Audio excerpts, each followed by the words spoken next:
Good evening, everyone. I'm Makush Lopinder. A barrage of unanswered questions following the government's recent decision to sign a heads of agreement with Disney Cruises, with no media present at the event. Many are wondering why, what was the government's motive, what are the details, and where is the environmental impact study? The deal paves the way for a cruise port and entertainment facility at the Lighthouse Point in Bannerman Town, South Eleuthera, a project staunchly opposed by environmental groups for months. Now, based on the information that has been fed to the media, there's a projected investment of between $250 million and $400 million.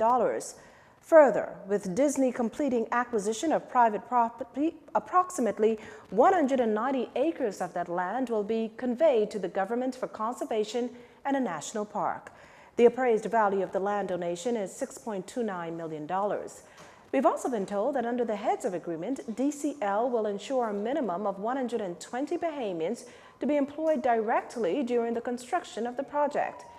It has also committed to aim for an overall ratio of 80% Bahamian workers to 20% non-Bahamian workers during the life of the construction phase.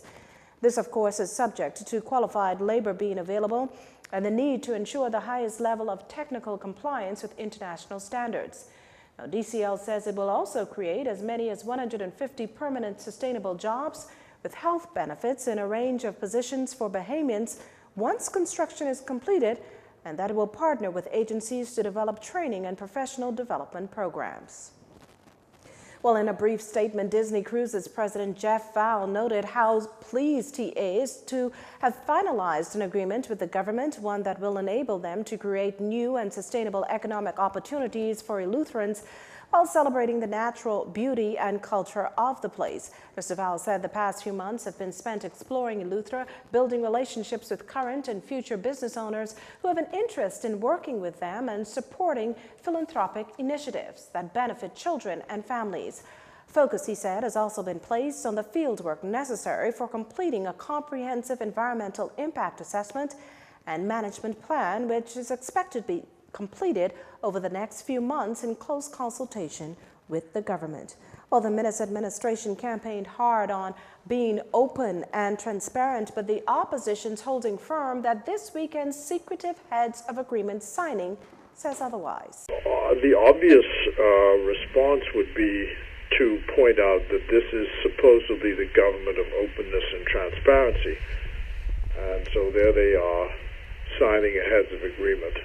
And probably because they were embarrassed the last time with the OBAN deal that they did it in this way. Progressive Liberal Party Chairman Fred Mitchell further contends that the signing was done in secret because the Minnis administration's under the impression the multi-million-dollar project will be a political boost. We must insist that the full heads of agreement is laid in Parliament so we see that there's no secret deal, and that there are absolute protections for the environment, as well as the maximum involvement of Bahamians, and that Bahamian vendors in particular get the first bite at all that the Disney project is going to offer. Mr. Mitchell says he's surprised Disney agreed to sign something in secret, charging that a publicly traded company ought to know better. Well, the Office of the Prime Minister shooting down land-grabbing claims, calling such completely fictitious. A statement in this regard instead points to the government's efforts to develop a modern land registry and improving access to Crown land in the country. This on the heels of the Prime Minister announcing this past weekend that outstanding applications for residents leasing Crown land, particularly those in the Family Islands, will be processed in the coming weeks, allowing qualified applicants to receive full title to the property. This on the heels of the government's commitment to begin a land investigation and audit to establish land that is owned or leased by the government.